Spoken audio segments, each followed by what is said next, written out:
같이 하나님의 말씀 보겠습니다. 우리 함께 나누실 하나님의 말씀은 에베소서 3장 14절로 21절까지의 말씀입니다. 신약성경, 제 성경은 312면에 있습니다. 에베소서 3장 14절부터 21절까지의 말씀 함께 보도록 하겠습니다.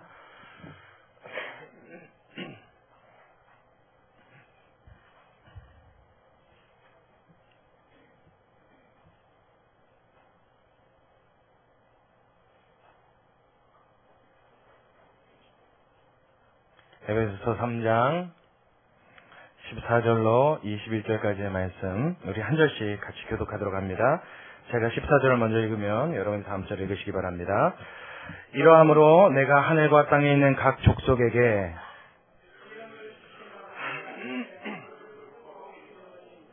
그 영광의 풍성을 따라 그의 성령으로 말미암아 너희 속 사람을 능력으로 강건하게 하옵시며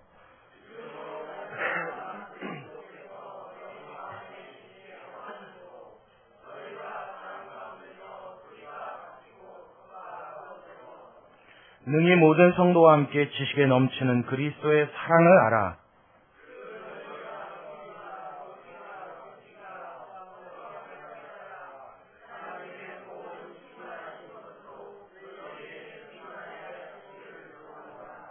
우리 가운데서 역사하시는 능력대로 우리의 온갖 구하는 것이나 생각하는 것에 더 넘치도록 능히 하실 이에게 교회 안에서와 그리스도 예수 안에서 영광이 대대로 영원 무궁하기를 원하노라. 아멘. 할렐루야. 이제 여러분 저를 주목해 주시기 바랍니다. 오늘 하나님의 말씀을 우리가 함께 나누기 전에 제가 오늘 말씀을 준비한 데는 몇 가지 이유가 있습니다. 과거에 저 개인적인 어려움과 또한 교회의 여러 가지 문제로 제 자신의 마음이 굉장히 좀 시리에 빠졌던 적이 있습니다. 무슨 목사님이 시리에 다 빠지나 이런 생각 여러분이 할 수 있는데 여러분 목사도 사람입니다. 마음이 무겁고 힘들고 괴로워서 그야말로 마음이 축 처져 있었던 때가 있었어요. 제가 그런 마음을 가지고 교회에 나와서 성전의 자리를 잡고 앉았는데 문득 제 마음속에 어떤 생각이 드는 겁니다. 어떤 생각이 들었냐면 하나님의 말씀 한 구절이 떠올랐는데 요한일서에 말씀하신 내용이었습니다. 하나님은 사랑이심이라 하는 그 말씀이 꼭 마치 누가 귓가에서 이야기를 해주는 것처럼 제 마음속에 자꾸 울려오는 거예요. 하나님은 사랑이심이라. 하나님은 사랑이심이라. 제가 혼자 앉아서 그런 생각을 했습니다. 하나님은 사랑이시다라는 말이 무슨 뜻일까? 하나님은 그 자체가 사랑이신 분이셔서 그의 자녀들인 나를 보실 때 하나님은 그 사랑을 나에게 주시지 않고는 베풀지 않고는 견딜 수 없는 분이시다. 과연 이런 의미가 아닐까? 그렇다면 하나님이 나에게 그와 같은 사랑을 주시고 하나님의 본체심과 다름없는 그 사랑이라는 속성이 내 마음속에 와 닿는다면 그 하나님의 사랑이 나로 하여금 내 가슴에 가득하게 된다면 내가 왜 이렇게 시리에 빠져 있는가? 내가 왜 이렇게 우울해 있는가? 내가 왜 이렇게 기운을 잃었는가? 그런 생각을 혼자서 아주 깊이 되뇌인 적이 있습니다. 그러다 보니까 제 마음속에 어떤 결론이 왔냐면 내가 하나님의 사랑을 이야기하고 노래도 하였고 성도들에게 설교를 통해 말씀을 함께 나누면서 힘있게 강조해서 설교도 했지만 과연 내가 하나님의 사랑을 정말 제대로 알고 있는가? 그 하나님의 사랑이 어떤 건지 내가 정말 제대로 깨달은 사람이 맞는가? 나는 그 하나님의 사랑을 정말로 피부로 인식하고 느끼고 살아가고 있는가? 이것에 대해서 질문하지 않을 수가 없었습니다. 여러분들은 어떻습니까? 그 하나님의 사랑을 진심으로 마음 깊숙이 깨닫고 느끼셨습니까? 여러분이 그 사랑을 누리면서 만끽하면서 살아가고 계십니까? 과연 하나님은 사랑이시다 하는 그 말씀의 내용이 무슨 뜻인지 여러분 제대로 깨달아 알고 계십니까? 우리가 많이 들어서 익숙해져서 그 말씀이 너무나도 귀에 못이 박히듯이 마치 딱지가 않듯이 이 말은 우리의 머릿속에 귓속에 익숙하지만 오늘 이 시간 빌어서 하나님이 그 하나님의 풍성하신 은혜와 사랑이 무엇인지를 우리로 제대로 깨닫게 하시고 정확하게 볼 수 있는 눈을 주셔서 그 안에서 행복과 감사의 노래를 부를 수 있는 그 행복과 기쁨에 겨워서 살 수 있는 저와 여러분이 될 수 있도록 인도해 주시기를 간절히 소원합니다. 할렐루야. 그래서 저는 그 말씀을 깨달음과 동시에 그 마음의 우울함과 답답함과 괴로움 속에서 완전한 해방을 맛볼 수 있었습니다. 오늘 이 시간에도 하나님이 저와 여러분에게 그 동일한 은혜를 주시기를 간절히 소원합니다. 오늘 본문에 말씀하신 이 내용들을 살펴보기 이전에 3장의 전체 내용을 살펴보면 바울이 우리가 읽은 이 말씀의 내용은 에베소 교회 교인들을 향하여 하나님 앞에 기도했던 기도의 내용입니다. 근데 이 기도를 하기까지 왜 바울이 이 기도를 할 수밖에 없었는가 하는 이유를 간략하게 소개해 놓고 있습니다. 그 3장 앞절을 보면 이런 말씀이 있어요. 자, 우리 제가 10절부터 같이 보겠습니다. 10절의 말씀이요. 이는 이제 교회로 말미암아 하늘에서 정세와 권세들에게 하나님의 각종 지혜를 알게 하려 하심이니 곧 영원부터 우리 주 예수 그리스도 안에서 예정하신 뜻대로 하신 것이라 우리가 그 안에서 그의 믿음으로 말미암아 담대함과 하나님께 나아감을 얻었느니라. 자, 13절은 우리 같이 읽습니다. 시작. 그러므로 너희에게 구하노니 너희를 위한 나의 여러 환난에 대하여 낙심치 말라. 이는 너희의 영광이니라. 아멘. 자, 이 말을 보니까 지금 에베소 교인들은 13절에 무엇하지 말라고 그래요, 바울이? 그렇죠. 너희를 위하여 당하는 나의 환난을 위하여 너희가 무엇하지 말라? 낙심하지 말라. 이 말은 지금 에베소 교인들이 뭐 하고 있다는 얘기예요? 낙심하고 있다는 얘기죠. 마음에 굉장히 시리에 빠져 있는 거예요. 괴로워하고 있는 겁니다. 무엇 때문에 괴로워합니까? 너희를 인하여 당하는 나의 환난으로 인하여 낙심하지 말라는 거 보니까 지금 바울이 당하는 어떤 환난인데 그 환난 때문에 에베소 교인들의 마음에 큰 상처와 고통이 있었던 거예요. 바울이 환난을 당한 겁니다. 어떤 환난이요? 우리가 알다시피 에베소서는 무슨 서신? 이제는 여러분 다 기억하시죠? 무슨 서신? 우리 김집사님 무슨 서신 그랬더니 대답하려고 그랬는데 제가 말하니까 옥중서신 맞아요. 옥중서신. 에베소서, 빌립보서, 골로새서, 빌레몬서, 에필골몬 그랬잖아요. 이 네 가지의 성경은 바울이 어디서 쓴 성경이라고요? 감옥에 갇혀서. 그래서 그걸 옥중서신이라고 합니다. 감옥에 갇혀서 이 편지를 썼다는 것은 지금 바울이 옥에 투옥됐다는 얘기죠. 그런데 투옥된 내용을 앞절에 살펴보니까 누구 때문에 투옥된 거예요? 에베소 교인들과의 어떤 일 때문에 투옥된 거예요. 에베소 교회에서 바울이 사기치다가 걸려서 투옥됐느냐? 아니요. 에베소 교인들을 구타해서 투옥됐느냐? 아니요. 에베소 교인들과 어떤 잘못된 관계를 형성하다가 그것이 법적 문제가 돼서 구속됐느냐? 아니요. 이때 당시에 바울이 에베소 교회의 어떤 문제 때문에 구속되었던, 투옥되었던 이유는 무엇이냐면 에베소 교회 교인들에게 하나님의 말씀을 전파하고 증거하는 이것 때문에 감옥에 갇힌 겁니다. 복음 전도하다가 예수님 증거하다가 잡혀갔어요. 그때 당시에는 예수님 증거하는 게 사회적으로 죄악으로 인정됐지요. 이단의 교리를 가르친다 하였어요. 이스라엘 백성들의 마음속에는, 그 머릿속에는 하나님 오직 한 분이신 하나님을 섬기는 것 외에는 그 어떠한 도리도, 그 어떠한 교리도 옳은 것으로 바른 것을 인정할 수 없었던 시대에 예수님이 하나님의 아들이시다 하고 들고 나오는 이 바울의 이야기를 인정할래야 할 수가 없었습니다. 무슨 하나님한테 아들이 있어? 그럼 하나님 부인은 누구야? 이러고 나왔단 말이에요. 그래서 하나님의 아들이신 예수 그리스도를 증거하는 바울을 어떻게 해요? 이단의 괴수라고, 잘못된 사람이라고, 백성들의 마음을 어지럽게 하는 자라고 해서 그를 옥에 가두고 매질하고 심한 고문과 고통을 그에게 가했습니다. 그래서 바울은요, 처참한 지경에 이 지하 감옥 같은 이런 옥살이를 그는 경험하게 되었습니다. 그 중에 에베소 교인들한테 편지를 쓴 거예요. 근데 그 감옥 안에서 들려오는 소문이 어때요? 복음 증거하다가 에베소 교인들에게 하나님의 말씀을 가르치다가 투옥됐다는 바울의 소식으로 인해서 에베소 교인들의 마음이 크게 낙심하였다는 사실을 바울이 알게 됐던 겁니다. 그 교인들을 향하여 바울은 뭐라고 말해요? 이것은 너희가 슬퍼할 일이 아니요. 이것은 너희가 괴로워할 일이 아니요. 이것은 너희가 낙심하여 울고 있을 일이 아니요. 하나님이 너희를 위하여 예비하신 하나님의 영광이니. 할렐루야. 하나님의 영광을 주시기 위해 우리에게 예비하신 일이니 그 일로 인하여 낙심하지 말고 그 하나님의 영광을 찬양하라. 지금 바울은 이야기하는 것입니다. 여러분 삶 가운데 여러분 마음속에 낙심되는 일이 찾아오십니까? 여러분 마음속에 시리에 빠지거나 괴롭거나 힘든 일이 혹시 생기십니까? 여러분 그 하나님을 믿으시기 바랍니다. 어떤 하나님이요? 합력하여 선을 이루시는 하나님을 신뢰할 수 있는 여러분 되시길 주의 이름으로 축원합니다. 나의 마음속에 일어난, 내 주변에 일어나는 이 상황을 통해서 하나님은 나를 내버려 두지 않을 거란 말이에요. 나를 그냥 버려두지 아니하시고 반드시 그 하나님은 어떻게 하세요? 그 모든 시리에 빠질 만한 상황, 어려운 상황, 힘들고 고통스럽고 괴로운 일들을 통하여서도 합력하여 선을 이루사 하나님의 영광으로 가득하게 하실 그 하나님, 그 하나님을 신뢰할 수 있는 저와 여러분 되시길 주님의 이름으로 축원합니다. 그 마음으로 바울이 가득하였어요.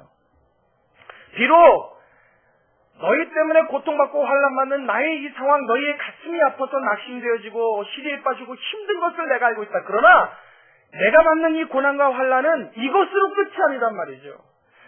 너희로 인하여 너희에게 복음을 전하다가 투옥되었고 고문당하고 고통받는 나의 이 삶은 이것으로 끝이 아니라 이것으로 인생의 마지막으로 전락되어지는 극한 상황으로 치닫고 말게 되는 것이 아니라 반드시 이는 무엇을 위하여? 하나님의 영광을 위하여. 할렐루야. 하나님이 선을 이루실 것이니 그것으로 너희는 낙심하지 말라. 그러고선 바울은 무엇이에요? 그 교인들을 위하여 하나님 앞에 드리는 이 거룩하고 기가 막힌 기도를 하나님 앞에 드리게 되는 것입니다. 이 편지를 쓰던 바울은 그 에베소 교인들을 향하여 마음이 간절하여서 편지를 쓰다 말고 그 차가운 감옥의 바닥 아래 무릎을 세우고 하나님 앞에 기도하기 시작합니다. 그 지하토굴 같은 시커하고 컴컴하고 축축하고 차디찬 그 감옥 바닥에 무릎을 꿇었어요. 그리고 무릎 꿇고 하나님 앞에 이 시간 간구하고 기도하는 내용이 우리가 읽은 본문의 내용입니다. 자, 우리 같이 한번 다시 보도록 할게요. 자, 14절의 말씀. 이러므로 하나님이 영광을 우리에게 주실 것이므로 나에게 주신 이 환난으로 나를 끝내시려는 것이 아니라 하나님이 반드시 그 큰 영광을 보이실 것이므로 그러므로 어떻게 해요? 내가 하늘과 땅에 있는 각 족속에게 이름을 주신 아버지 앞에 무릎을 꿇고 비노니. 여러분 벌써 이 구절만 우리가 읽어도 가슴이 벅차움을 느껴야 합니다. 이 바울은요, 그 시커멓고 어둡고 축축한 그 감옥 바닥에서 거룩하고 전능하신 하나님의 임재를 느꼈던 것입니다. 모든 족속과 각 족속에 이름을 주신 그 하나님, 모든 세계를 한눈에 내려다보시고 그 손으로 조율하실 수 있는 그 능력의 하나님 앞에 내가 어떻게 해요? 무릎을 꿇고 빌고 있다는 거예요. 그 거룩한 대제사장으로서의 이 기도 얼마나 멋지고 장엄한 기도입니까? 이 기도의 내용은 이렇습니다. 자, 16절이요. 그 영광의 풍성을 따라 그의 성령으로 말미암아 너희 속사람을, 자, 우리 같이요, 무엇으로 강건하게? 능력으로 강건하게 하옵시며. 이것이 바울이 구했던 첫 번째 기도 제목입니다. 에베소 교인들을 향할 때 그가 시리에 빠지지 않고 낙심치 않기 위하여 하나님께서 그들에게 꼭 해주시길 원하는 그의 첫 번째 기도 제목 무엇이었어요? 능력으로 무엇하게? 강건하게. 여러분, 강건하다는 말 좋아요? 나빠요? 아유, 좋기만 합니까? 여러분 보시기에 제가 강건해 보입니까? 허약해 보입니까? 강건하다 맞아요. 근데 사실은 좀 약골이에요. 보는 거하고 좀 틀립니다. 속이 허당이에요. 겉으로 왜 이렇게 건장해 보이는 사람들이 실제로는 좀 골골하는 경우가 많잖아요. 제가 육체적으로 그렇게 좋은 조건을 가진 사람이 아닙니다. 제가 유전적으로 뼈가 굵고 키가 크고 좀 근육량이 많아서 장대해 보이긴 하는데 실제는 참 많은 부분이 약합니다. 안 어울리죠? 제가 어디 가서 저 참 연약합니다. 그럼 사람들이 저를 보고 킥킥거리고 웃어요. 안 어울려요. 근데 뭐 약한 건 약한 거지. 어떻게 어렸을 때부터 지금까지요, 잔병 치료를 얼마나 많이 했는지요. 제가 잔병 치료를 요즘 들어서는 안 합니다. 한 번도 한 적이 없어요. 제가 이런 얘기를 하면, 설교 때가 아니라 일반적으로 이런 얘기를 하면 그 입찬 소리 하지 말라고 그래요. 꼭 그런 얘기하면 아프다고. 근데 저는 사실만을 얘기할 뿐이지요. 요즘 들어서는 잔병 치료를 한 일이 없습니다. 뭐 어디가 아프거나 뭐 감기에도 거의 걸린 적이 없어요. 제가 언제부터 안 아팠나 가만히 생각했더니 목회하면서부터예요. 하나님 말씀 듣고 다녀서야 되니까 하나님이 좀 특별한 건강을 허락하신 것 같아요. 원래는 12번도 더 아파야 정상인데 찬바람만 쌩 나면 벌써 목이 칼칼해야 정상인데 어느 때부터선가 그 증상이 없어졌어요. 그래서 저는 분명히 압니다. 이 건강이 제가 건강해서 제가 체질이 좋아서가 아니라 하나님이 필요해서 저를 쓰실 때까지 저에게 허락하신 하나님의 복인 줄로 믿습니다. 이 건강 말이에요. 이 강건함이 너에게 어떻게 해요? 가득하기를 원한다. 하나님께서 너희로 하여금 강건케 하기 원한다. 할렐루야. 여러분 모두 이 강건을, 하나님이 주시는 건강을 경험케 되시길 주의 이름으로 축원합니다. 그래서 다하는 날까지, 내 인생이 다하는 그 순간까지 마치 모세처럼, 모세가 죽을 때 나이 130살. 근데 그가 죽을 때 눈이 어땠다고요? 알력이 쇠하지 않았다고요. 느보산에 올라 쫙 멀리 가나안 땅 모든 지경이 한눈에 들어왔다고요. 130살짜리 노인이. 말이 됩니까, 여러분? 그가 130살에 죽을 때 24개 이빨이 하나도 상하지 않았다고요. 할렐루야. 그가 사는 날 동안 몸의 건강을 인하여서는 괴로움 당하거나 어려움이 없었습니다. 하나님 주신 이 강건이 여러분에게 있길 주의 이름으로 축원합니다. 예수 믿는 사람이 이 생활을 마치 이 세상에 어떤 병균도, 어떠한 세포도, 어떠한 이 세상의 이 외부적인 요인도 여러분의 몸이나 여러분의 삶의 조건들을 회파할 수 없는 그 강인함이 하늘로부터 여러분에게 임하게 되시길 다시 한번 주의 이름으로 축원합니다. 여러분, 이것도 복일진데, 그렇죠? 복이죠? 여러분, 치아가 건강한 것은 5복 중에 하나라고 치죠? 근데 여러분, 나머지 4복이 뭐예요? 저는 이빨이 건강한 거, 치아가 건강한 건 5복 중에 하나, 이런 얘기는 참 많이 들었어요. 근데 그 나머지 4복이 뭔지를 모르겠어요. 혹시 여러분 아십니까? 아시는 분은 예배 후에 저한테 개인적으로 좀 알려주시기 바랍니다. 하여튼 치아가 5복 중에 하나랍니다. 그 나머지 4개 복이 또 있겠죠. 발가락이 건강한 게 복일까요? 눈, 예, 또 자식복 맞아요? 복은 복이에요. 빠지고 하여튼 뭐 있을 겁니다. 여러분, 이런 복도 우리에게 가득해서 우리가 강건한 것 참 정말 더 바랄 수 없는 복이죠. 이것도 참 큰 복입니다만은, 근데 오늘 본문을요 자세히 가만히 읽어보면 그 말만을 이야기하는 게 아니에요. 자, 우리 14절로 다시 한번 가볼게요. 14절. 14절이 아니라 16절을 같이 봅니다. 다시 한번 보겠습니다. 그 영광의 풍성을 따라 그의 성령으로 말미암아, 자, 그 다음은 여러분이 한번 읽어보세요. 뭐라 그래요? 너희 속사람을, 그 다음에 뭐요? 능력으로 강건하게 하옵시며. 자, 여러분 저를 보세요. 하나님의 성령께서 우리의 마음과 우리의 생각과 우리의 삶의 모든 전반을 손대시고 붙드시는데, 그 하나님의 능력의 풍성함, 하나님이 그 영광의 풍성함을 따라서 하나님의 성령이 나를 강건하고 강하고 흔들림 없고 튼튼한 사람으로 만들어내셔야 됩니다. 할렐루야. 근데 그게 겉으로 보여지는 육체, 눈에, 치아에, 우리 박 집사님 말씀하신 자녀의 복, 이런 것으로 나를 강건케 해주시는 것도 굉장히 큰 복이죠. 근데 이것을 넘어서서 특별히 구하는 간구의 내용이 뭐예요? 너희의 어떤 사람을? 속 사람을, 우리의 속을 하나님께서 강건케 하시길 원한다는 거예요. 할렐루야. 여러분, 이 속이 강건하단 말이 무슨 뜻인지 아십니까? 사람이 살아가는데 이 건강의 복, 강건한 복을 얻는 데 있어서 복 중의 복, 최고의 복인 줄로 믿으시기 바랍니다. 자, 여러분, 제가 몇 가지 질문을 드릴 테니까 이 중에서 여러분이 한 가지를 고르십시오. 우리가 이 세상을 살면서 누릴 수 있는 복이 몇 가지가 있습니다. 제가 대표적으로 3가지를 꼽을게요. 자, 하나는 물질의 복. 좋으신 분 아멘 하세요. 자, 2번째요. 명예의 복. 좋으신 분 아멘 하십시오. 자, 3번째 복이요. 마음이 든든한 복. 마음이 편안한 복. 좋으신 분 아멘 하십시오. 자, 이 3가지 중에 최고라고 생각되시는 거예요. 여러분이 아멘 하세요. 자, 첫 번째, 물질. 이게 최고예요? 자, 이번에는 최고라고 생각하는 거 하나만 꼽는 거예요. 하나만. 자, 물질. 이거 또 눈치껏 안 하시기는. 자, 2번째요. 명예. 자, 3번째. 마음. 대부분, 또 하나 있어요? 4가지로 하죠. 다지선다. 오지선다인데 하나 더 넣으니까요. 자, 하나는 건강. 아멘. 마지막 4번째, 마음.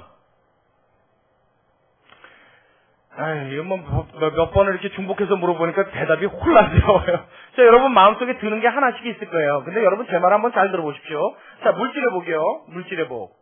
명예의 복이요. 그 다음에 우리 집사님 말씀하신 건강의 복이요. 우리가 사는 날 동안 날마다 존속하고 절대 없어지지 아니하는 복입니까? 아니면 사라질 수 있는 복입니까? 사라질 수 있지요. 근데 여러분, 이 마음의 평안과 기쁨과 행복의 복이요. 여러분, 이거 뺏어갈 수 있는 사람이 있습니까? 이거는 외적인 요인으로 손댈 수 없는 영역입니다. 여러분, 제가 언젠가도 설교할 때 이 얘기를 참 자주 합니다. 돈으로 행복한 사람은요, 그 인생에 돈만 사라지면 그 행복은 물거품처럼 없어집니다. 여러분 맞습니까? 동의하시는 분은 아멘. 명예의 복을 최고로 생각하는 사람이에요. 그래서 입장에서 떵떵거리고 사람들 앞에 대도를 자랑하는 사람들이에요. 그런 사람들 하루아침에 어떤 잘못된 행동으로 인해서 그 명예가 실추되고 땅으로 곤두박질 치는 경우 여러분 보십니까? 안 보십니까? 그 사람에게 더 이상 명예가 복이 돼요? 안 돼요? 절대 안 됩니다. 자, 건강의 복이요. 자, 여러분들 보다시피 제가 강건해 보인다고 하셨잖아요. 나는 주먹을 믿지 내가 무슨 예수를 믿어 하는 사람들 있죠. 일평생 나는 내 인생 누가 책임져요? 내가 책임져. 내일이 40액체 이 멀쩡한 육신 가지고 내 인생 내가 개척해. 이 자신감 갖고 살아가던 사람들요. 죽을 때까지 그 건강이 유지되던가요? 나이가요 60이 넘고 70이 넘고 80이 넘어가면요 우리 흔히 그렇게 말하죠. 못 빠진 호랑이? 예, 이빨 빠진 호랑이, 이게 종이 호랑이가 돼서요 예전에 누리던 이 강건함과 이 후련하던 힘이 어느새 내 몸에서부터 빠져나감을 느낍니다. 사람이 늙는다는 것이 이와 같은 것입니다. 게다가 이 건강 중에 어느 하나만 내 몸에서 사라져버리면 더 이상 인생에 낙이 없죠. 낙이 없어요. 여러분 젊었을 땐 꿈과 소망이 얼마나 많습니까? 좋은 차 타고 싶고요. 좋은 집 타고 싶고요. 좋은 데 놀러 가고 싶고요. 좋은 거 먹고 싶고요. 좋은 거 보고 싶고요. 여러분 그런 소망들이 많잖아요. 나이가 많이 들었어요. 이제 황혼역에 내 인생이 언제 끝날지 모르는 절정쯤에 이르는 사람이라고 가정하자고요. 여러분 그 사람에게 좋은 차, 소원 있습니까? 좋은 집, 소원 있어요? 좋은 데 날아가서 구경. 여러분 건강이 이게 체력이 안 돼서 못 가요. 좋은 데를 갈래도. 그렇죠? 잔에 진미를 갖다 놓고 먹으라 하면 뭐예요? 이빨이가 없는데 씹을 수가 없는데. 여러분 맞아요? 틀려요? 이 건강의 복 여러분을 영원히 행복하게 해줄 수 있습니까? 없단 말이에요. 그러나 여러분 내 속이 강건하다는 것은 내 마음의 평안을 이루고 내 마음이 흔들리지 않는 이 강인함을 가졌다는 것은 내 생명이 끝나는 그 순간까지 내 생명의 빛이 꺼지는 그 순간까지 하나님 앞에서 흔들림이 없는 기쁨과 감사를 누릴 수 있는 행복의 조건이 되는 줄로 믿으시기 바랍니다. 하나님이 무엇으로 해요? 하나님의 성령으로, 하나님의 그 풍성하신 영광으로 우리의 그 속사람을 강건케 하기를 하나님은 원하시고 기도하기를 구하기를 하나님은 간절히 원한다는 것을 우리가 깨달을 수 있기를 바랍니다. 이것이 하나님이 우리에게 줄 수 있는 복 중의 복, 우리가 누릴 수 있는 이 세상에 가장 귀하고 아름다운 하나님의 축복인 줄로 믿으시기 바랍니다. 바울은 지금 이걸 강구하고 있는 거예요. 에베소 교인들에게 주여 하나님의 영광의 풍성함을 따라 주의 성령의 능력으로 그들로 하여금 돈이 많게 하여 주옵시고 그거 구하지 않았다고요. 하나님 왜요? 그때 당시에는 굶어 죽는 사람도 있었어요. 예수 믿는다고 핍박을 받으니까 디아스포라라는 말 여러분 혹시 들어보실지 몰라요.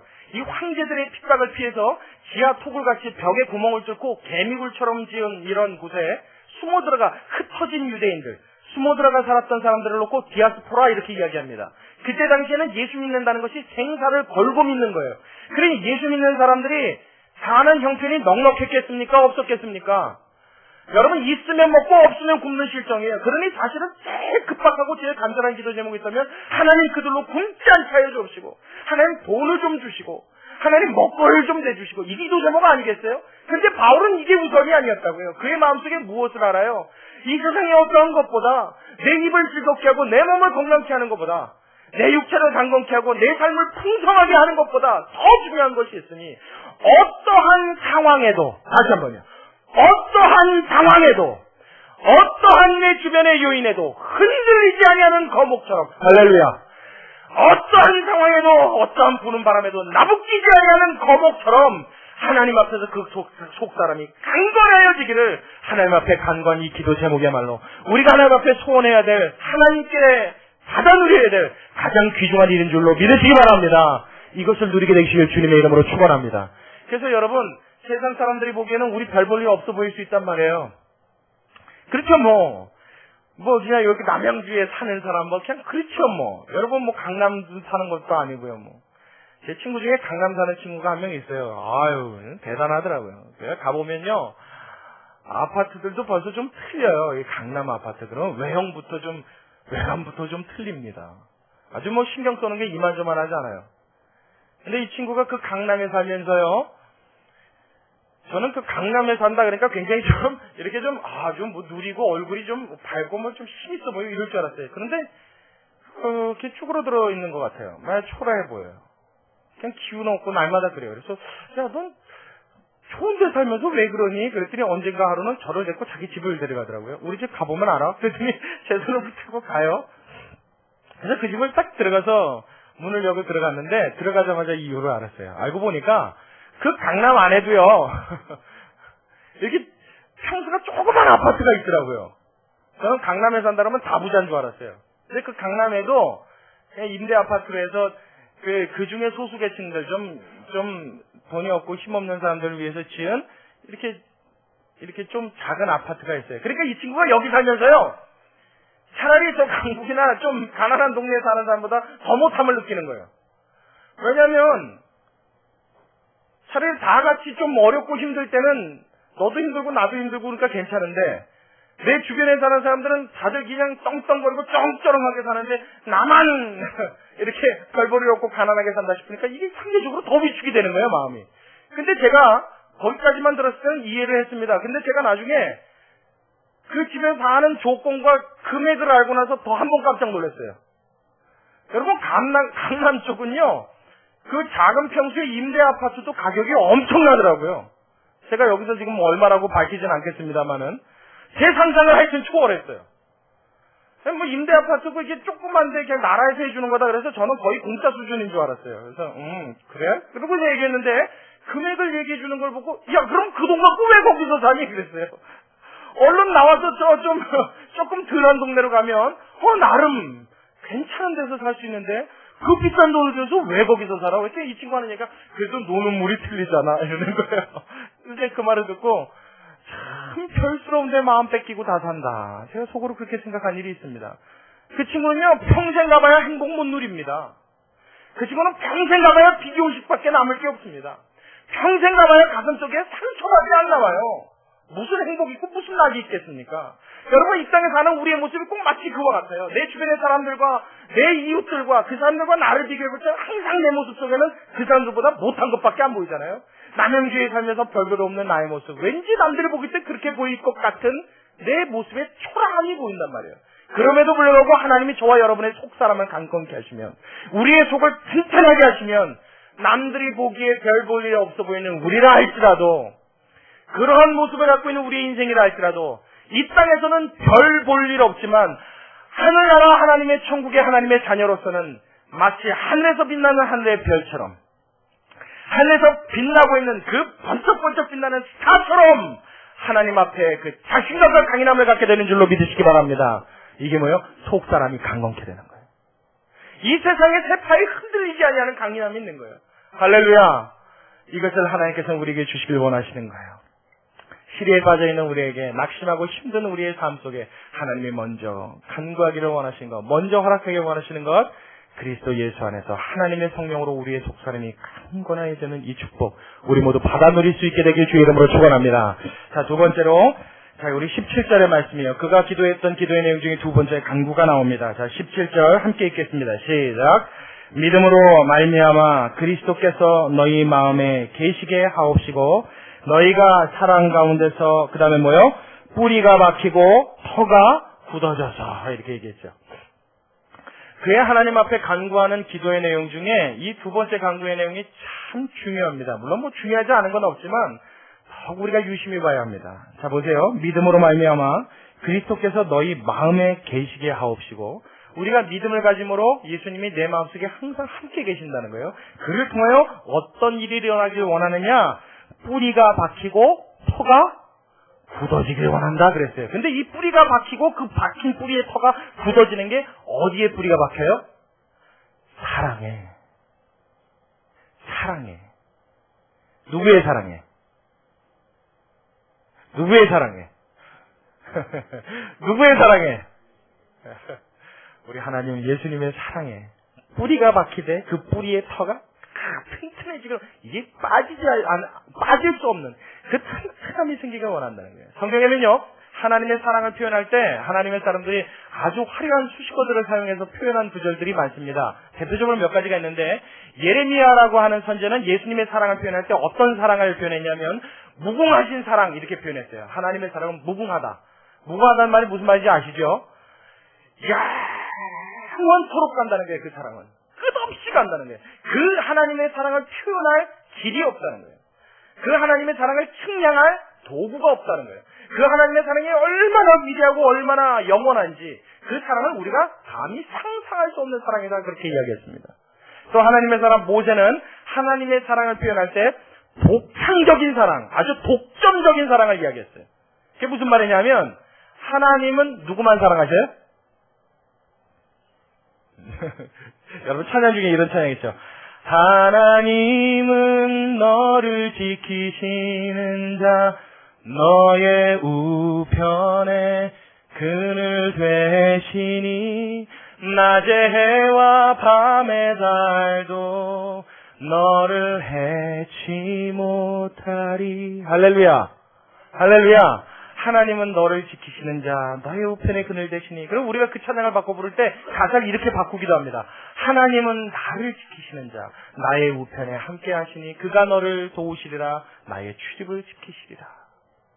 우리가 은혜가 충만하고 기쁨이 가득할 때는요, 하나님은 나를 지키시는 하나님. 그런데 내가 조금 시험될 일이 생기고 내 마음에 좀 서운한 생각이 들고 믿음이 뚝 떨어지고 나면 어떤 마음이 드냐면 이 찬양의 가사를 바꾸고 싶은 마음이 들어요. 그래서 실제로 이렇게 부르진 않는데 꼭 마음을 표현하자면 그렇다는 얘기예요. 어떻게 바꿔 부르냐면 하나님은 눈을 이렇게 딱 먼저 내리 깔아야 돼요. 이렇게 딱 밑으로 내리 깔고 하나님은 벌써 얼굴이 서운하죠? 그죠? 좀 웃어줄 줄 알았는데 너무 안 웃으시니까 제가 지금 굉장히 민망해요. 하나님은 뭐라 그래요? 죄만 지키시는 자. 삐진 거예요. 우리는 그렇게 가사를 바꾸고 싶은 심정이 찾아올 때가 있단 말이에요. 내가 은혜롭고 내가 마음이 기쁘고 내가 감사한 일들이 있을 때는 하나님은 뭐요? 인간 참 감사해요. 하나님은 누구를 지키시는 자? 나를. 근데 내가 좀 시험될 일이 있어. 기분 좀 나빠. 안 좋은 일이 팍 터졌어. 그럼 하나님 날 지키시는 자 같아요? 안 같아요? 안 같아요. 꼭 하나님은 죄만 지키시는 것 같아. 하나님은 그 사람만 사랑하시는 것 같아. 근데 모세는 그렇게 말하지 않았어요. 하나님의 사랑은 어떤 사람? 독점적인 사랑. 누구만? 우리만 사랑하시는 하나님. 할렐루야. 하나님의 사랑을 표현할 때 하나님은 누구만? 나만 사랑하시는 하나님. 근데 여러분 그렇게 따지면요, 여러분 하나님은요, 제가 여러분들에게 말씀드립니다, 저만 사랑하시는, 이근호 목사만 사랑하시는 하나님이십니다. 할렐루야. 이봐, 여러분 아멘 안 하잖아요. 여러분 예전에요, 부흥에 어떤 강사가 오셔서 설교를 하시는데 그날따라 하나님의 사랑을 이야기하시면서 하나님은 지금 설교하고 있는 이 목사 나를 사랑하십니다, 그런 막 설교를 했어요. 이 성도들이 그 설교에 아멘을 해야 될지 말아야 될지 엉거주춤 앉아서, 그럼 하나님이 당신만 사랑하시면 우리는 버렸나? 설교는 내내 그 의구심을 갖고 있었던 거예요. 근데 설교가 끝나고 그 교회 담임 목사님이 이제 광고하시고 찬양 인도하고 축도하고 예배를 마치려고 단에 올라오셨는데, 올라오시자마자 뭐라고 그랬냐면, 여러분 지금 방금 설교하신 강사 목사님의 설교는 거짓말입니다, 그러셨어요. 실제로 있었던 일입니다. 그럼 뭐라고 했냐면, 그 하나님은 이 강사 목사님만 사랑하신 것이 아니라 우리 목사님이 조금 잘못하셔서 그런데 저만 사랑하십니다, 이렇게 얘기했어요. 그때 성도들이 더 깜짝 놀란 거예요. 처음엔 그 말을 못 알아들어서 어이가 없어서 저 목사님들이 오늘 장난하나 이러고 쳐다봤단 말이에요. 근데 한참 듣다 보니까 그 말이 이해가 가기 시작한 거예요. 여러분, 하나님은 나만 사랑하신다고 말하여도 그 말에는 절대 오류가 없고 틀리지 않음을 믿으시기 바랍니다. 자, 여러분 저와 같이 한번 따라해 보시기 바랍니다. 하나님은 여러분이 진짜로 독점하시고 싶으면 욕심껏 크게 해요. 다시 한번, 하나님은 나만 사랑하신다, 이렇게 말할 수 있는 하나님이란 말이에요. 여러분, 그 강사 목사님이 하신 설교가 틀렸어요? 아니요, 틀리지 않았어요. 그 목사님 이후에 담임 목사님이 나와서 아니요, 잘못됐습니다, 나만 사랑하십니다 하셨던 그 말이 틀렸어요? 틀리지 않았어요. 하나님은 여러분 한 사람, 아니요, 나 한 사람만 사랑하시는 독점적인 사랑을 갖고 계신 우리 아버지 하나님인 줄로 믿으시기 바랍니다. 그 사랑을 주실 수 있는 독특한 권위와 능력의 하나님이시라는 거예요. 나만 사랑하시는데 다른 사람에게도 나만 사랑하시는 이 특별한 사랑을 주실 수 있는 하나님, 할렐루야. 그것이 하나님의 사랑인 줄로 믿으시기 바랍니다. 모세는 그걸 이야기했다고요.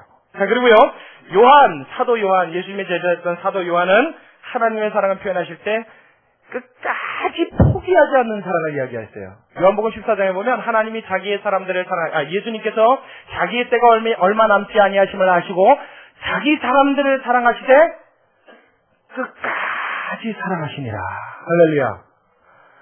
요한은 그 예수님의 사랑이 끊이지 않고 이어질 것에 대한 그 사랑을 노래했습니다. 예수님이 자기의 때가 얼마 남지 아니하시고 이제 곧 십자가를 지고 골고다에서 죽으실 걸 아시고 자기 사람들을 사랑하시는데 이 사랑을 어떻게 하셨다고요? 멈추지 않고 끝까지 사랑하셨대요. 할렐루야. 여러분, 하나님께서 우리에게 이와 같은 사랑을 베푸시는 줄로 믿으시기 바랍니다. 마지막으로 바울은, 우리 이 에베소서를 저술한 사도 바울은 예수님의 사랑을 표현할 때, 하나님의 사랑을 표현할 때 죽기까지 사랑하시는 예수님의 사랑을 이야기했습니다. 그 사랑이 얼마나 대단하고 얼마나 엄청난지, 우리를 사랑하시는 이 사랑을 얼마나 강하게 고집을 부리셨는지, 예수님이 죽을지언정 이 사랑을 포기하지 않았다는 거예요. 할렐루야. 예수님이 십자가에 죽으실 때요, 여러분, 죽는 걸 선택하시겠습니까? 죄인인 우리를 사랑하시는 걸 선택하시겠습니까? 저 같으면 똑같은 말인가요?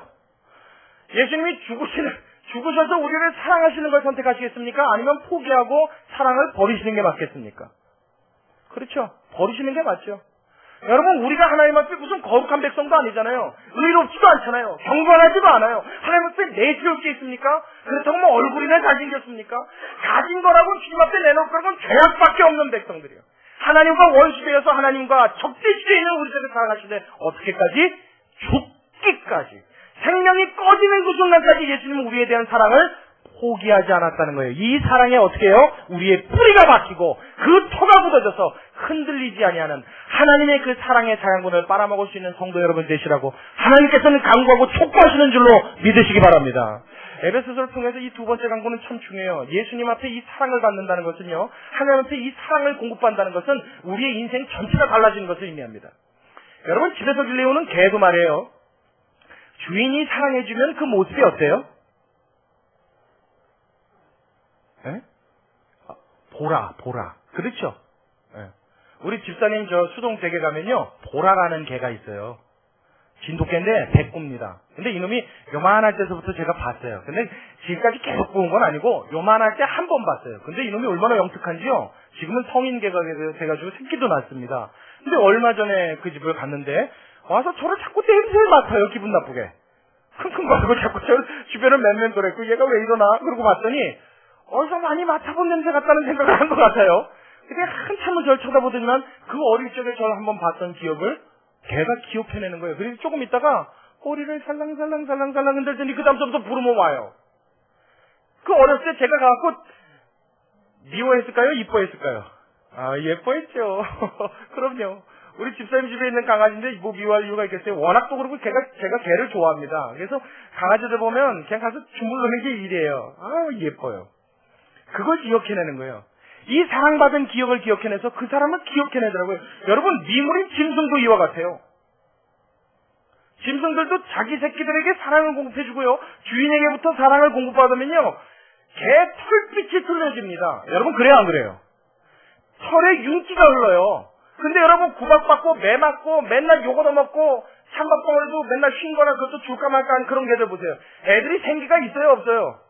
개도 말이에요, 꼬리가 쭉 쳐져가지고 살을 피죽한지도 못 먹은 개 마냥 털이 푸석푸석한 게, 야, 저거 이번 복날 되면 안 보이겠다 싶은 생각이 저절로 듭니다. 그렇죠?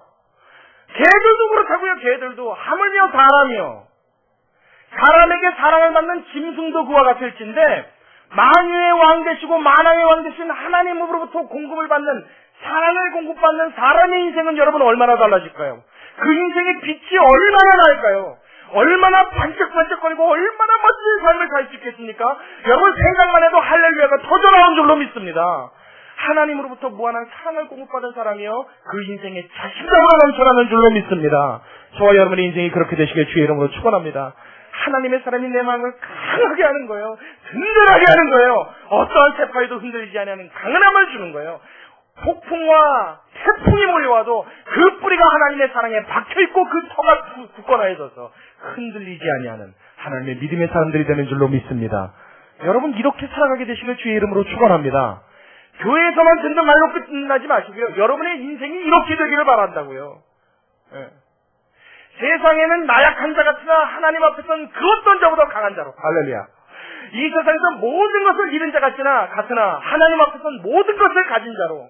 이 세상에서는 멸시받고 천대받은 자 같으나 하나님 앞에서는 가장 존귀한 자로 하나님과 나, 준 자와 받은 자만이 하는 그 사랑의 넘치는 은혜가 여러분 가슴에 충만하게 되시기를 다시 한번 주의 이름으로 축원합니다. 이것을 간구하세요. 마지막으로 세 번째, 바울이 기도했던 이 간절한 열망과 소망이 19절에 나옵니다. 하나님 앞에 꼭 이것이 이 에베소 교인들에게 있길 원하는 마지막 세 번째예요. 19절 같이 봅니다. 그 넓이와 길이와 높이와 깊이가 어떠함을 깨달아 하나님의 모든 충만하신 것으로 너희에게 무엇하기를? 충만하게 하시기를 구하노라. 자, 이게 마지막 세 번째 간구입니다. 바울이 에베소 교인들에게 꼭 있기를 원하는 것이 있었는데 그게 뭐냐? 딱 한 단어로 표현해라. 그럼 충만. 네, 충만. 여러분 충만이란 말이 무슨 말인지 아시죠? 가득하다 이런 말이에요. 넘치도록 가득한 걸 충만이라고 그럽니다. 근데 이 충만을 표현할 때 어떤 묘사를 주로 하냐면 여러분 그 청소할 때 사용하는 스펀지 아시죠? 네모난 스펀지. 그 스펀지를 손으로 꼭 쥐고 물속에다 이렇게 담그세요. 담갔다가 그 물속에서 이놈을 딱 피면 어떻게 돼요? 얘가 물속에서 펴지면서 지 몸 안에 물을 쫙 빨아들이죠. 그러니까 가득 물이 빨아졌을 때 딱 꺼내서 접시에 올려놓으면 그 스펀지에서 물이 어떻게 돼요? 막 이렇게 흘러 넘치잖아요. 그 정도로 꽉 차 있는 상태를 보고 뭐라고 하냐면 충만이다 이렇게. 근데 무엇으로 충만하시길 원하냐면 하나님의 모든 충만으로 너희를 충만케 원한대요. 할렐루야. 여러분 제가요 이 세 번째 기도의 내용은 정확하게 여러분에게 설명하기를 사실 포기했습니다. 왜냐하면 하나님의 모든 충만이란 게 뭔지 모르겠어요 저도.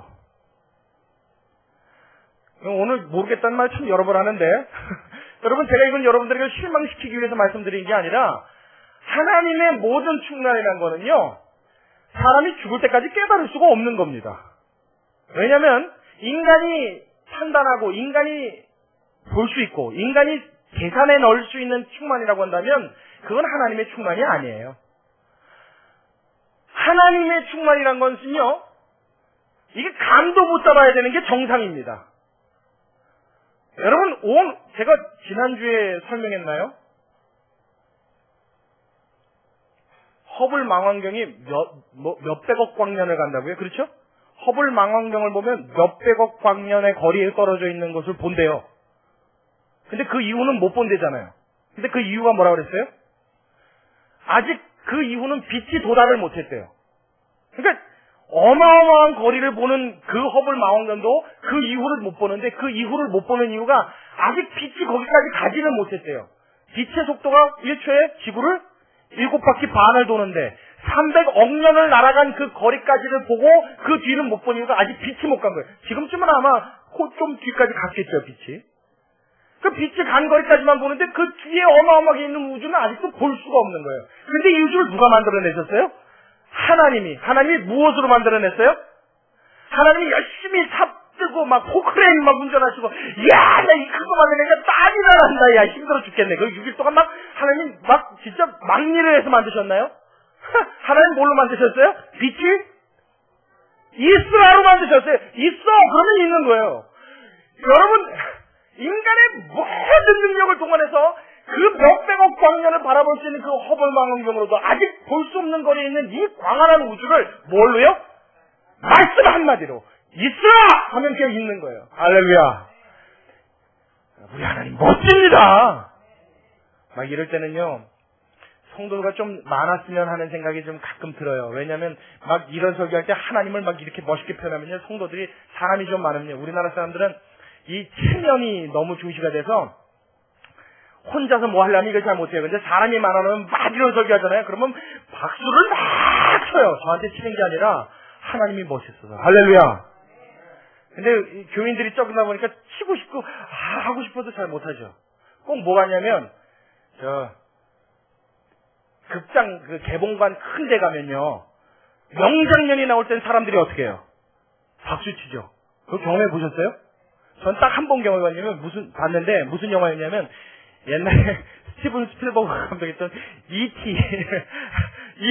여러분 기억 속에도 없죠? 우리 젊은 친구들은 E.T. 봤어요? 그건 명장면이 나온다니까. 그 E.T.가 그 자전거에 타가지고 말이에요. 막 도망가는 씬에서, 장면에서. 이거 너무 공감대가 형성 안 되나요, 지금? 뭐 안 돼도 어쩔 수 없어요. 들으세요. 자전거 타고 막 도망가다가 주인공이 이제 뭐 진퇴양난이잖아요. 막 쫓아오고 막 낭 떨어지고 막 이렇단 말이에요. 그리고 막 당황해서 이러고 있었는데 그 앞에 자전거도 이렇게 시장 바구니 담겨있는 자전거 있죠. 거기다가 이티 넣어놓고 달리거든요. 그 이티가 보자기 속에다가 이렇게 나왔고는 손가락으로 이렇게 가리치니까 자전거가 어떻게 돼요? 쫙 떠요. 근데 그런 특수 효과가 그때 처음 도입이 됐습니다. 그러니까 자전거가 붕 뜨는 모습을 보더니 사람들이 우와 그러면서 전부 다 일어나고 기립박수를 치더라고요. 뭐 스티븐 스필버거가 그 영화관에 있지도 않았어요. 감독이 있지도 않는데 감독이 내가 막 박수를 친단 말이에요. 전혀 공감을 못하고 계시는군요. 이 복잡한 간격이 우리에게 좀 있어야 돼요. 하나님이 이 엄청난 우주 만물을 어떻게 해요? 무엇으로? 말씀 한마디로 있으라 하시니 여러분 우주는 그 자리에서 순종하게 된 줄로 믿으시기 바랍니다. 이 하나님의 충만이요. 그니 이걸 표현할 길이 있어요 없어요? 이걸 무엇으로 표현합니까? 표현하는 게 비정상이지. 이 하나님의 충만을 어떻게 이해합니까? 이해도 못하는 이 하나님의 충만이 누구에게 있어? 저와 여러분에게 있어. 우리의 삶 가운데 있어. 우리로 그 하나님의 충만하신 하나님의 능력이 언제나 머물고 떠나지 아니하는 축복이 임하게 되시길 주님의 이름으로 축원합니다. 이 기도요, 이 소원이요. 바울은 이걸 원한 거예요. 그러니까 예수 믿는 사람은요, 뭐가 달라도 다른 거예요. 다를 수밖에 없는 거예요. 이걸 세상 사람들이, 예수 모르는 사람들이 이걸 어떻게 감이나 오겠냐고요. 이게 뭔 말인지 알긴 하겠냐고요. 그 하나님의 충만이 나에게만 독점적으로 함께 계세요. 나를 붙드세요. 나를 인도하시고 나를 강건케 하세요. 여러분 이 든든함과 이 힘있음과 이 강건함을 여러분의 삶에 경험케 되시길 주의 이름으로 축원합니다. 어느 순간 여러분의 마음속에서 낙심이란 단어는 깨끗이 사라진 것을 발견하게 될 줄로 믿습니다. 멋있지요? 예수 믿는다는 것은 멋진 일입니다. 이 기도를 하고 난 이후에 바울의 가슴 속에 지금 저와 비슷한 감격이 있었던 것 같아요. 저는 설교하면서도 제 가슴이 막 벅차움을 느껴요. 바울이 이 기도를 하고 난 다음에 하나님 앞에 너무 감사와 감격이 있었어요. 나의 입을 통하여 이것을 간구하게 하신 하나님이 이 기도를 들어주실 것을 그는 확신했어요. 이 에베소 교인들에게 하나님께서는 능력으로 강건케 하셔서 그 속사람이 든든하게 해주시는 그 하나님의 축복을 주실 것. 할렐루야.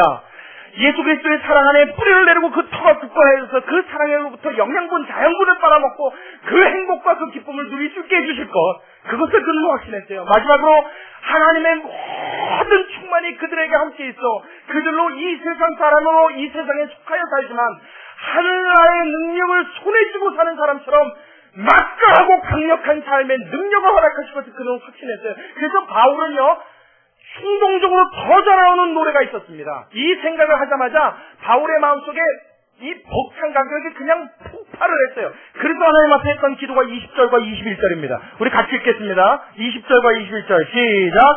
우리 가운데서 역사하시는 능력대로 우리의 온갖 구하는 것이나 생각하는 것에 더 넘치도록 능히 하실 이에게 그 다음에 뭐요? 21절 교회 안에서와 그리스도 예수 안에서 영광이 대대로 영원무궁하기를 원하노라! 그랬단 말이에요. 할렐루야.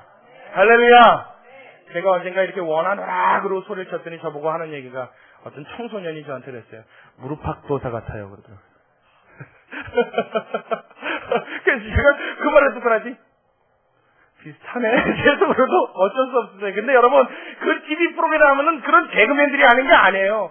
바울이 생각해보세요. 여러분 지금 차디찬 감옥의 바닥입니다. 지하풀 같은 빛 한 점 들어오지 않은 축축한 감옥 속이에요. 아주 악지의 죄수들만 다루는 곳에 바울을 가둬놨어요.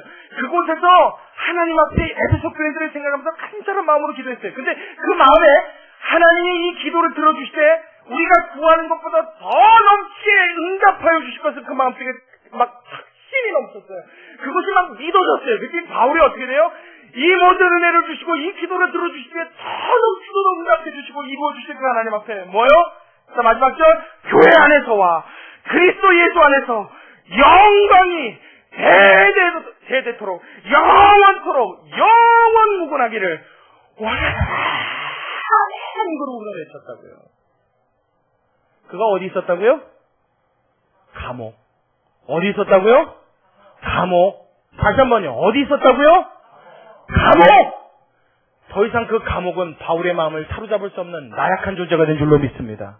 더 이상 바울은 그 감옥이라는 조건 안에 흔들리지 아니하는 이미 하나님으로부터 이 모든 충만과 모든 축복과 모든 능력을 힘입은 하나님의 사람으로서 그 장소에 하나님의 빛을 발할 수 있는 줄로 여러분 기억하고 믿으시기 바랍니다.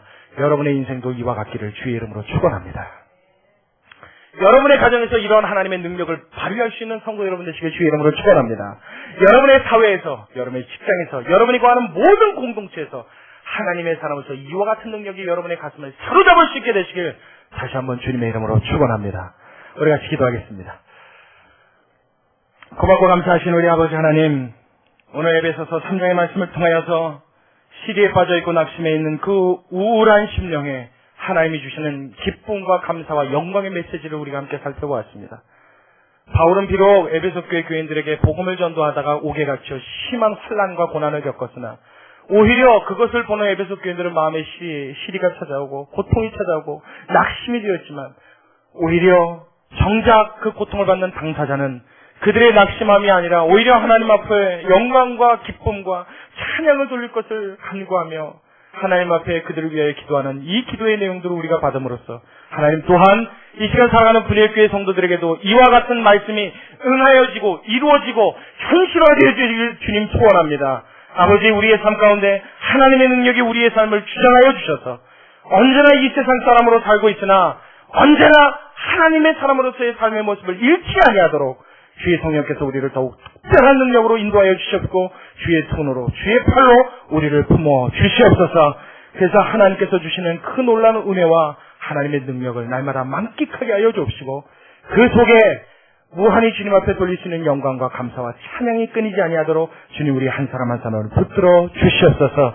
아버지 앞에 온전히 주의 사랑하는 성도들을 맡기고 의지합니다. 주여, 우리의 가슴 속에 바울이 노래했던 것처럼 이 영광의 노래가 있게 하여 주옵시고 벅차오르는 터져오르는 이 감격과 감사가 있게 하여 주옵시고 그로 인하여 날마다 주님 앞에 행복한 삶, 기쁜 삶, 누리는 삶, 남들에게 살아계신 하나님을 내 삶으로 보일 수 있는 주의 성도들의 삶이 될 수 있도록 우리 모두를 축복하여 주시옵소서.